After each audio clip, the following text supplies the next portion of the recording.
Hello, my name is Biernacki, and I am honored to be helping you.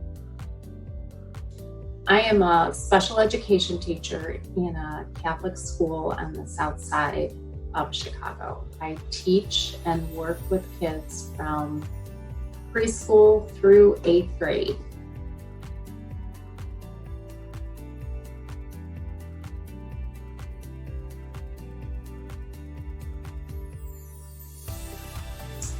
So during these school closings and COVID-19, what do those services look like? Are schools required to provide special education services during distance learning? And the answer is absolutely yes. According to the U.S. Department of Education, schools are required to make every effort to provide special education and related services, with exceptions for extraordinary circumstances. So your child should still be getting their accommodations or modifications during this time. It may look differently. Obviously, they may not be meeting with a special ed teacher in a small group in a Zoom session.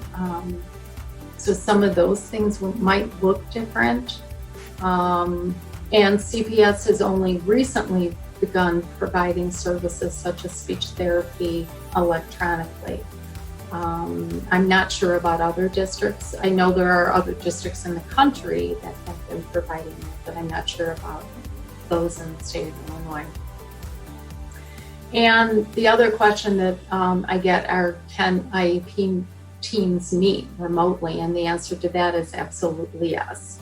And you will, if your child is up for an annual review or a triennial reeval, those CPS should be scheduling those, or your school district should be scheduling those. But I will tell you, there was this bump in the road, right?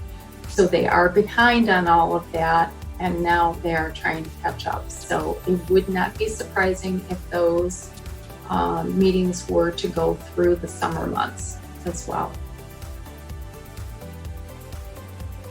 Disputes. So let's say your child has an evaluation and you disagree with those results, or you feel that he or she is not getting the services or the accommodations that they're entitled to under their IEP or the 504 plan. Always, always, always start with an email to the child's classroom teacher. It's kind of a chain of command, if you will. Be very specific in what you are seeing. Be able to provide concrete examples of where you feel your child is not. For example, language arts assignment requires 5 paragraphs with a beginning paragraph being an introduction paragraph and the final paragraph being a concluding paragraph,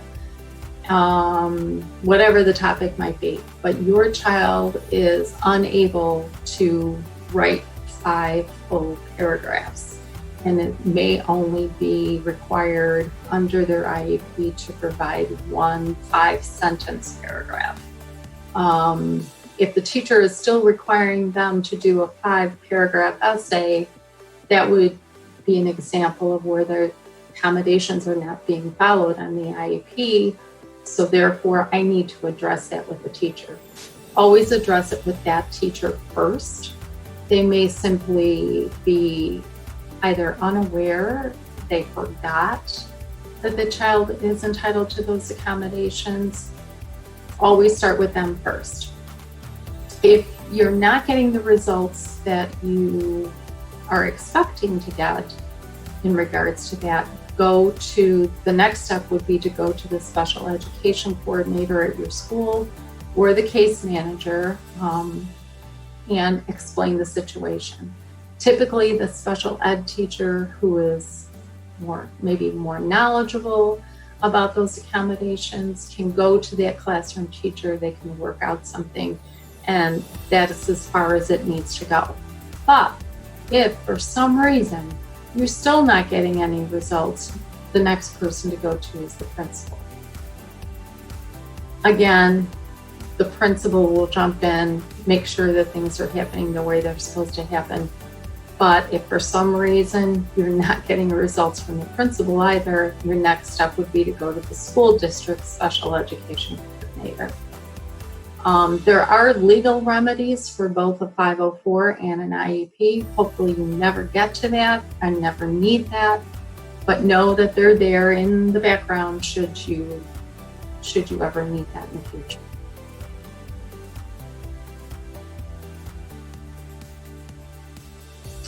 So here are some sources and where to go for further information. That was a really brief overview, I know. Chicago Public Schools website, the Fairmount School District in Lockport, Understood is a great resource for parents, teachers, adults, children, place to go to understand learning differences, what that means, and what type of accommodations would be appropriate. The Illinois State Board of Education, again, you're going to find information on how the entire state of Illinois is to be handled during the COVID-19 crisis in specific, but in general, the rules for education in the state of Illinois. And then, of course, the U.S. Department of Education as well.